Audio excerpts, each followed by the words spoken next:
الحمد للہ نحمدہ ونصلی علی رسولہ الکریم اما بعد افتطمعون ان یؤمنوا لکم وقد كان فریق منهم يسمعون كلام اللہ ثم يحرفونه من بعد ما عقلوه وهم يعلمون۔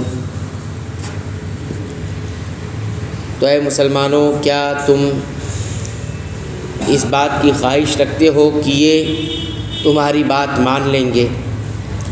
حالانکہ ان میں ایک گروہ ایسا بھی ہے جو اللہ کے کلام کو سنتا ہے پھر اسے بدل دیتا ہے، بعد اس کے کہ وہ اسے اچھی طرح سمجھتا ہے اور علم بھی رکھتا ہے۔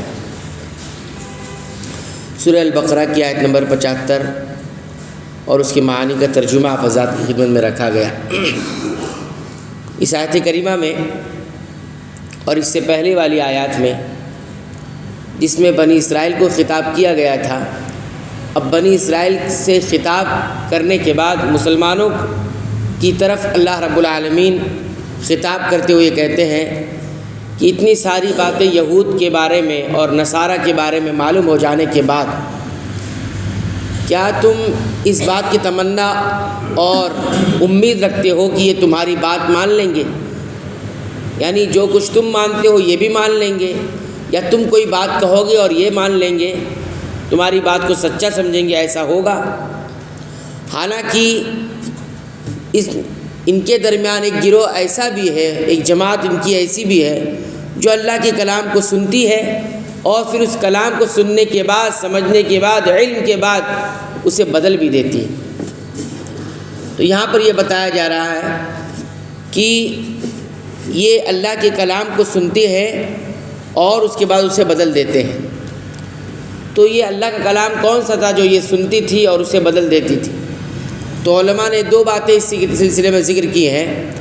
وہ یہ ہے کہ اس سے مراد تورات ہے جو اللہ کا کلام ہے، اور یہ اسے سنتے تھے اور اسے بدل دیتے تھے، اور سمجھنے کے بعد یعنی جو کچھ بھی اس میں تھا اسے اچھی طرح سمجھ لیتے اور اس کے معنی کو سمجھ لیتے، اور اس میں کسی قسم کے کوئی شبہ ان کے ذہن میں نہیں ہوتا، تو اس کے بعد اسے بدل دیتے تھے۔ اس میں کیا تھا؟ اس میں نبی کریم صلی اللہ علیہ وسلم کی صفات ذکر تھی کہ آخری نبی جو آئیں گے وہ کیسے ہوں گے، ان کی صفات کیا ہوگی، اور اسی طرح وہ کب آئیں گے، یہ ساری باتیں اس میں تھی۔ وہ بدلتے تھے، کیا کہتے تھے؟ ہم یہ جو رسول آیا یہ وہ نہیں ہے جس کا ہم انتظار کر رہے ہیں یا جس کا ہماری کتاب میں لکھا ہوا ہے، بلکہ یہ دوسرے ہیں، یہ کہتے تھے۔ بدلنا یہی ہوا، حالانکہ جانتے تھے کہ یہی ہے جس کے بارے میں تورات میں موجود ہے، جن کی صفات تورات کے اندر موجود ہے، اور وہ کب آنے والے ہیں یہ سب موجود ہے، لیکن بدلتے کیا تھے؟ یہ کہتے تھے کہ جس رسول کا ہمیں انتظار ہے وہ یہ نہیں۔ تو یہ ایک بات ہوگی۔ دوسری بات علماء نے کہا کہ یہ اللہ کے کلام سے مراد یہاں پر وہ ہے جو اللہ تعالیٰ نے موسیٰ علیہ السلام کو سنایا تھا۔ وہ کلام جو اللہ تعالیٰ نے انہیں اپنے کلام کو موسیٰ علیہ السلام کے ذریعے سنایا تھا وہ ہے، اور وہ کون سا تھا؟ جب اللہ تعالیٰ نے موسیٰ علیہ السلام کے لیے ان 70 لوگوں کو منتخب کیا تھا لے جانے کے لیے، تو کہتے ہیں کہ یہ وہی مراد ہے۔ اور پھر انہوں نے کیا کہا تھا؟ لن نؤمن لک حتی نری اللہ جہرۃ، کہ اللہ تعالیٰ وہ یہ کہہ رہے تھے کہ موسیٰ علیہ السلام سے اللہ تعالیٰ کی جو بات ہوئی ہے ہم نہیں ایمان رکھتے، ہم ایمان تو اسی وقت لائیں گے جب تک اللہ تعالیٰ سامنے ہمیں نظر نہ آ جائے، یعنی دکھائی نہ دے دے۔ اس طرح کی بدلنے والی بات وہ کیا کرتے تھے۔ تو اللہ تعالیٰ نے موسیٰ علیہ السلام کو وہ کلام سنایا کہ وہ 70 آدمی کو لے کر آؤ، اور یہ کیا کہہ رہے تھے کہ نہیں ہم نہیں مانیں گے، اللہ تعالیٰ خود آ کر کہے گا تو مانیں گے۔ تو اس طرح سے انہوں نے کلام کو بدلا۔ بہرحال یہ بتایا جا رہا ہے کہ یہ لوگ ایسے تھے کہ یہ اب بات نہیں مانیں گے۔ ان کے اندر ایسا گروہ بھی ہے جو علم بھی رکھتا ہے، سمجھتا بھی ہے اور کلام سنتا بھی ہے، یہ ساری باتوں کے باوجود بھی بدل دیتا ہے۔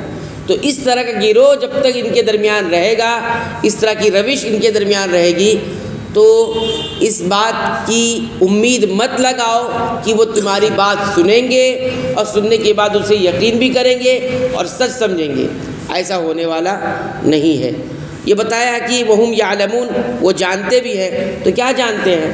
تو بتایا کہ ایک تو یہ جانتے ہیں کہ وہ اللہ کے کلام کو بدل رہے ہیں۔ دیکھیے وہ سمجھتے ہیں کہ ہم گناہ کر رہے ہیں، اللہ کے کلام کو بدل رہے ہیں، آیا کیا ہے اور ہم بیان کیا کر رہے ہیں، ایک یہ جانتے ہیں۔ دوسرا یہ بھی جانتے ہیں کہ جو کچھ ہم کر رہے ہیں یہ حرام ہے، یہ درست نہیں ہے، یہ صحیح نہیں ہے، اس کے باوجود بھی یہ وہی کام کرتے ہیں۔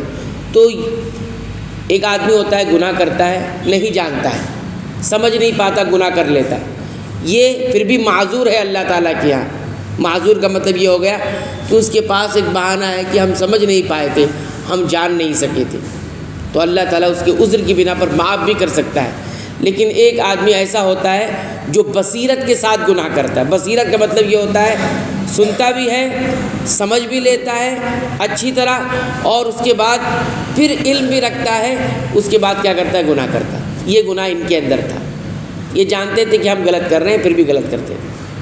تو یہ اللہ تعالیٰ نے فرمایا وہم یعلمون، جانتے ہوئے وہ ایسا کرتے ہیں۔ تو گویا وہ گناہ کیسے کرتے ہیں؟ بصیرت کے ساتھ، اچھی طرح جانتے یہ گناہ ہے لیکن کرنا ہے ہمیں۔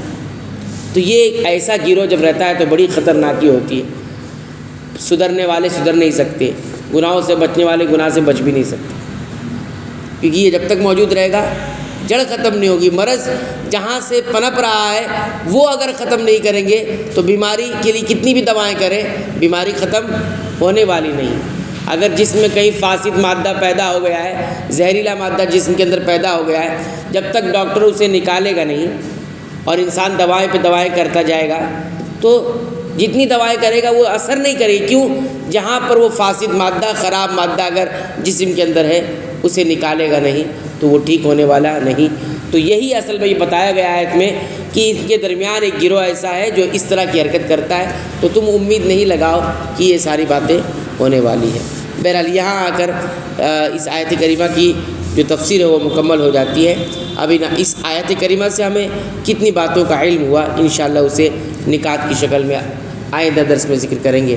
اللہ تعالیٰ سے دعا کرتے ہیں رب العالمین تو ہمیں قرآن حکیم کی پابندی سے تلاوت کی توفیق عطا فرما۔ اے اللہ تو قرآن حکیم کو ہمارے دلوں کی بہار بنا دے، ہمارے سینوں کی روشنی بنا دے، ہمارے تمام غموں کا علاج بنا۔ رب العالمین تو ہمیں بخش دے، ہمارے والدین کو بخش دے، تمام مسلمانوں کو، تمام مومنوں کو، تمام اہل توحید کو بخش دے، آمین۔